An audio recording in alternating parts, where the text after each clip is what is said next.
चाहूँगा कि कोई ज़मीन ज़बरदस्ती तो हमसे छीन नहीं रहा। देखिए, भारतीय जनता पार्टी कश्मीर को साथ में लेकर के चलना चाहती है क्या? नहीं तो ये लोग तो पाकिस्तानियों को यहाँ बसाने वाले थे। कल से इलेक्शन असेंबली के होंगे, डिलिमिटेशन का काम शुरू हो चुका है। नमस्कार, जेके अपडेट में आपका स्वागत है। हमारे कार्यक्रम सियासत की बात में आज हम एक बार फिर से जम्मू कश्मीर में जो मौजूदा सियासत गरमाई हुई है उसे लेकर बात करने जा रहे हैं पूर्व उप मुख्यमंत्री कविंदर गुप्ता जी से। कविंदर जी, आपका स्वागत जेके अपडेट। धन्यवाद जी। कविंदर जी, ये बताएं कि अभी ये जो नया भूमि एक्ट आया है उसे लेकर हर जगह धरने प्रदर्शन प्रोटेस्ट हो रहे हैं, कश्मीर में भी हो रहे हैं, जम्मू में भी हो रहे हैं, और कहीं ना कहीं जम्मू से ये आवाज़ उठ रही है कि इस एक्ट का पूरा लोड जो है वो जम्मू पे आके पड़ेगा। देखिए, ऐसा नहीं है। सबसे पहले तो मैं ये कहूँगा कि स्वागत योग्य कदम है। जिन चीज़ों से हम वंचित रहे पिछले लगभग 70 साल, एक मौका आया है कि हम अपने आप को डेवलप कर सके। और यहाँ पर इतना पोटेंशियल था टूरिज़्म में। मैं पूछता हूँ, इन्होंने किया क्या? आज छोटे छोटे आप देशों में चले जाओ, वहाँ पर इतना स्कोप भी नहीं है, लेकिन उसके बावजूद जिस प्रकार से वहाँ पर एक प्रयास किया गया है और दुनिया भर से वहाँ पर टूरिस्ट जाता है। टूरिज़्म में हमने नहीं किया। दूसरा, जिस प्रकार से इंडस्ट्री यहाँ पर आने वाली थी, किसी ने इंडस्ट्री को आने नहीं दिया। ऐसा हुआ कि जो इंडस्ट्री यहाँ थी भी, HMT की, दूसरी कोई और बड़ी बड़ी इंडस्ट्रियाँ, वो यहाँ सब समेट करके चली गई। तो जहाँ तक कश्मीर का सवाल है, वहाँ टूरिज़्म में पोटेंशियल है। जहाँ तक जम्मू का सवाल है, यहाँ पर इंडस्ट्री के बहुत बड़े चांसेस हैं। तो इस सभी में मैं ये कहना चाहूँगा कि कोई ज़मीन ज़बरदस्ती तो हमसे छीन नहीं रहा है। अगर हम बेचना चाहें तो उसको बेचें, नहीं बेचना चाहें तो कोई अगर आकर के बसता है तो यहाँ की डेवलपमेंट तो होगी ही। उसके साथ ही यहाँ पर जो बेरोज़गारी है वो ख़त्म होगी। और आज हमारे लिए ये है कि हम कोई भी बात होती है नौकरी के पीछे भागते हैं, सरकारी नौकरी के पीछे। तो सरकार अब कारपोरेटर सेक्टर्स आएंगे, दूसरे आएंगे, तो निश्चय ही ये जो नौजवानों में एक एक्सपोजर, एक नई चेतना वो यहाँ पर आने वाली है। लैंड बिल से कुछ ऐसे लोग हैं जो कि जिनके पर्सनल मुफाद हैं, जो नहीं चाहते, एक माइंडसेट है उनको माइंडसेट को हम कुछ नहीं कह सकते, लेकिन ये कुल मिलाकर ये विकास की ओर एक बड़ा कदम है। एक सवाल और जो आजकल पिछले दिनों हमने भी देखा कि जम्मू में कई जगह पे दीवारों पे लिखा नज़र आया कि जम्मू को अलग राज्य का दर्जा दिया जाए। ये ऐसी मांग अब जम्मू से भी उठने लगी है। क्या बीजेपी इस मांग की समर्थक है? देखिए, भारतीय जनता पार्टी कश्मीर को साथ में लेकर के चलना चाहती है। मैं ये बात कहना चाहता हूँ, एक बड़ा एप्रीहेंशन है कि अगर कोई जिस प्रकार से गुपकार के लोग, क्या आप इनको समझते हो कि ये पाकिस्तान के समर्थक हैं, ये चाइना के समर्थक हैं? अगर ये लोग असेंबली में जाकर के बैठ जाते हैं, अलग से असेंबली में, ये किस प्रकार के रूल बनाएंगे? आज भी मैं आपको बताना चाहता हूँ, नेशनल कॉन्फ्रेंस ने एक 9 नंबर बिल जिसको कहा जाता है, वहाँ उस बिल में ये कहा था कि कोई भी पाकिस्तान से आकर के जम्मू कश्मीर में बस सकता है। उस के बाद प्रोटेस्ट होने के कारण से उसको रोका गया।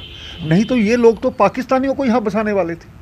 इस सभी के संदर्भ में मैं इतना कहना चाहूँगा, जम्मू कश्मीर का एक जो बैलेंस बना हुआ है उसको बड़े रहना देना चाहिए। अभी कोई ऐसी ज़रूरत नहीं है कि जम्मू अलग स्टेट। जम्मू के साथ दूसरे दर्जे का जो व्यवहार होता था उसको ख़त्म करना ज़रूरी है, जो कश्मीरी हुक्मरानों ने लगातार किया है।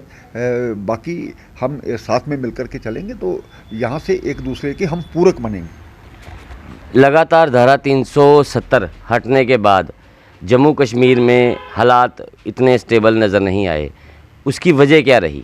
देखिए, 70 साल का बिगड़ा हुआ निज़ाम एक दिन में ठीक हो जाएगा, ऐसा नहीं।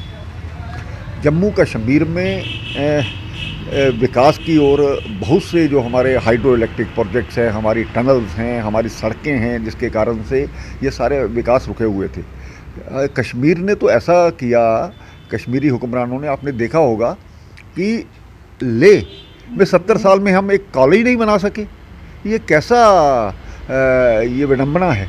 तो आज विकास की ओर लेह को यूटी का दर्जा दिया गया। ले को health development council Bharatiya Janata party ने दी। ले को ये डिवीज़न है जो भारतीय जनता पार्टी की सरकार ने दी। आज वहाँ पर लोग प्रसन्न हैं और अपने फैसले खुद ले सकते हैं। आज वहाँ पर मेडिकल कॉलेज का प्रावधान किया, वहाँ पर यूनिवर्सिटी का प्रावधान किया है। इन सभी में मैं कहूँगा कि ये जो चीज़ें कहीं रुकी हुई थी आज वो बढ़ रही हैं। इसी तरह से जम्मू में मेडिकल कॉलेजेस, एम्स और दूसरे IIT, IIM, रिंग रोड, इस प्रकार के प्रोजेक्ट्स आना, क्या ये पहले से बेहतरी नहीं हुई है? तो किस तरह का विकास लोग चाहते हैं? जो लोग अपना विकास करना चाहते थे उनको तो मैं छोड़ दीजिए, लेकिन ये जम्मू कश्मीर के विकास के लिए ये सही कदम होगा। जम्मू के परियोजनाओं की बात करें जो पहले सरकार में रहते हुए शुरू की गई या कहा गया सरकार की तरफ से हम ये परियोजना ला रहे हैं, जैसे साबरमती रिवर फ्रंट की तर्ज पर तवी को एक मतलब आर्टिफिशियल लेक बनाना, ये परियोजना आज नज़र नहीं आ रही है। आप ही की कॉन्स्टिट्यूंसी में अभी आपने शुरू करवाया था अपनी सरकार में रहते हुए अपने अप्सरा रोड को सौंदर्यीकरण, उसे लेकर मतलब अब बड़ी ज़ोर शोर से काम शुरू हुआ, लेकिन आज वो काम बंद है। देखिए, मैं आपकी जानकारी के लिए, हमने गंडोला का वादा किया था, हमने गंडोला बना दिया, हमारी कॉन्स्टिट्यूंसी में ही है। हमने तवी रिवर फ्रंट का वादा किया था, वो प्रोजेक्ट वहाँ से सैंक्शन हो चुका है और ज़मीन पर आएगा। और बहुत सी सरकारें यहाँ पर कहती रही, हमने यहाँ पर मल्टी स्टोरी पार्किंग के लिए कहा था, वो जम्मू शहर में बनी है। और जम्मू शहर में जो मंदिरों को ऐतिहासिक जो उसमें मैप पर ये लाया गया है, आने वाले समय में कोरोना काल के कारण से एक धारा 370 टूटने के बाद 6 महीने कोरोना के भी रही, ये हमें ध्यान रखना चाहिए। ये जिससे सारी गतिविधियां रुक गई। आने वाले समय में LG के साहब के भी ध्यान में है और सभी के ध्यान में है, ये चीज़ें जल्द ही आपको साल 1.5 साल के अंदर इसका काम शुरू होता नज़र आएगा। जैसे अप्सरा रोड वाला जो प्रोजेक्ट है, उस पर अप्सरा रोड के बारे में आपको बताना चाहता हूँ। ये मैंने शुरू करवाया था, वहाँ पर लाइटिंग का काम शुरू करवाया था, लाइटिंग हो गई, लेकिन एक कॉन्ट्रैक्टर ऐसा है कि जिसकी मिसेस जो है कांग्रेस की लीडर है, वो खुद भी कांग्रेस का है, उसने जानबूझ करके इस प्रोजेक्ट को रोका। फिर थोड़ा दबाव के कारण से फिर वो काम शुरू किया। अब कोई कॉन्ट्रैक्टर इस तरह से काम, गेट बन चुका है, उसको जो एक रूप देना है वो शायद नहीं दिया गया, लेकिन हम इस कार्य को पूरा करवाएंगे, नहीं तो उसका कॉन्ट्रैक्ट कैंसिल करवाएंगे, ऐसे हमारा प्रयास है। यूटी बनने के बाद कहीं ना कहीं ये महसूस किया जा रहा है कि राजनीतिक जो लोग हैं उन पर कहीं ना कहीं पर ब्यूरोक्रेसी हावी होती हुई नज़र आ रही है। क्या आपका ऐसा मानना है? देखिए, धारा 370 हटने के बाद जो हमें एक एप्रीहेंशन थी कि इस प्रकार से होगा, उसके लिए कुछ लोगों को नज़रबंद किया गया। कुछ ऐसे काम थे जो कि लॉ एंड ऑर्डर का जहाँ तक मसला है, दूसरा है वो केंद्र ने अपने हाथ में लिए, इसलिए यूटी का प्रावधान हुआ, नंबर 1। नंबर 2, मैं ये साफ कहना चाहता हूँ, अब समय आ गया है कि फिर से पॉलिटिकल प्रोसेस को शुरू किया जाए। लोगों से जो एक ब्यूरोक्रेसी की दूरी रहती है, वो मैं उस चीज़ को समझता हूँ, तो वो आज लोग इस चीज़ को महसूस भी कर रहे हैं।